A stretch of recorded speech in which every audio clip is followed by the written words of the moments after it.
பத்திரிகையாளர் திரு கோடீஸ்வரன் நம்முடைய இணைப்பில் இருக்கிறார். அவரிடம் பேசுவோம். இணைப்பில் வந்தமைக்கு மிக்க நன்றி திரு கோடீஸ்வரன். தொடர்ந்து அதிமுக மாவட்ட கள ஆய்வு கூட்டத்தில் இது போன்ற சம்பவங்கள் முன்னாள் அமைச்சர்கள் முன்னிலையிலேயே நடந்துகிட்டு இருக்கு அப்படிங்கும் பொழுது இது அதிமுகவினருக்கு கவலை அளிக்கக்கூடிய ஒரு விஷயமா தானே பார்க்கணும். வணக்கம். அதாவது இந்த பிரச்சனை என்பது ஒரு சைடு கவலை கண்டிப்பா தலைமை மீது இந்த கட்சி நிர்வாகிகளுக்கு பெரிய பயமோ பதட்டமோ இல்லை என்பதை முதற்கட்டமா இதை நம்ம புரிஞ்சுக்கலாம். அதாவது தரப்போ மூன்று தரப்போ ஒரு மாவட்டத்துல தேர்தல் வரும்பொழுது இவர்கள் எல்லாம் ஒன்றாக இணைந்து வேலை செய்ய வேண்டும். இப்பொழுது ஒன்றாக இணைந்து வேலை செய்யாமல் ஒருத்தர் தாக்கிக்கிறாங்க, தரக்குறைவா பேசுறாங்க அப்படின்னும் போது அந்த உட்கட்சி பூசல் என்பது அதிமுக உச்சத்தை அடைந்திருக்கிறது. அது வெட்ட வெளியில இப்ப வந்திருக்கு. இந்த பிரச்சனை முன்னாகவே இது வெளியில் வந்திருக்கும்.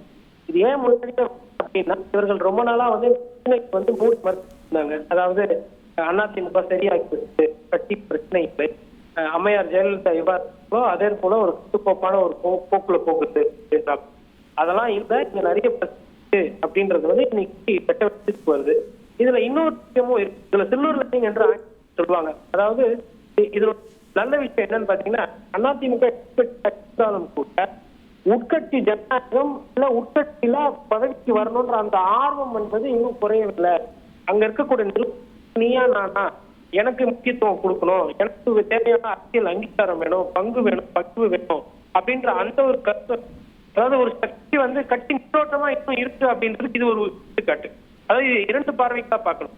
ஒண்ணு நிர்வாகத்துல தட்டார் ஆகுதுன்னா இரண்டு தரப்புல ஒரு சவுண்டா இருக்காங்க ஆளுங்க, ஒன்னு ரெண்டு அளவுக்கு அவங்க கூர்மையா இருக்கு அப்படின்றது ஒரு பொருள்.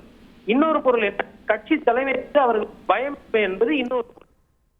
தொடர்ந்து பேசலாம் திரு கோட்டீஸ்வரன். உங்களுடைய லைனில் ஏதோ ப்ராப்ளம் இருக்குன்னு நினைக்கிறேன். திரும்ப பேச முயற்சிக்கலாம். நெல்லையை தொடர்ந்து தற்பொழுது கும்பகோணத்திலும் அதிமுகவினர் கைகலப்பில் ஈடுபட்டிருக்கிறார்கள். இதை ரெண்டு விதமாக பார்க்கலாம் அப்படிங்கிறது அரசியல் பார்வையாளரோட கருத்தாக இருக்கிறது. ஒரு பக்கம் இது போன்ற ஒரு நடைபெறக்கூடிய விஷயம் கவலை அளிக்கக்கூடியதாக இருந்தாலுமே இதில் நான் தான் பதவிக்கு வர வேண்டும், எனக்கு தான் இந்த வாய்ப்பு வழங்கப்பட வேண்டும் அப்படிங்கிற ஒரு விஷயமும் அவர்களுடைய மத்தியில் இருக்கிறது. ஒரு ஆர்வம் இருக்கிறது. ஆர்வம் இருந்தாலும் இது போன்ற விஷயம் குறிப்பா அதிமுக அப்படின்னு சொல்லும்போது ராணுவ கட்டுப்பாடோடு இருக்கக்கூடிய ஒரு கட்சி அப்படின்னு சொல்லப்படக்கூடிய சூழல்ல இது போன்று தொடர்ந்து இந்த கள ஆய்வு கூட்டங்கள்ல நடைபெற்று வருவது நிச்சயமாகவே அதிமுக தலைமைக்கு கவலை அளிக்கக்கூடியதாகத்தான் இருக்க முடியும் என்றே சிலரால் பார்க்கப்படுகிறது. அது மட்டுமின்றி 2026 சட்டமன்ற தேர்தலை எதிர்கொள்ள இருக்கக்கூடிய இந்த சூழல்ல அதற்காக இப்பொழுதே தயாராகி வரக்கூடிய சூழல்ல இப்பொழுதே அதற்கான ஒரு முதற்கட்டமாக ஒரு கள ஆய்வு என்பது நடத்தப்பட்டு வரக்கூடிய சூழல்லையே இது போன்ற சம்பவம் நிகழ்ந்திருப்பது நிச்சயமாக அவர்கள் மத்தியில் ஒரு கலக்கத்தை ஏற்படுத்தி இருக்கும் என்றே சொல்லப்படுகிறது.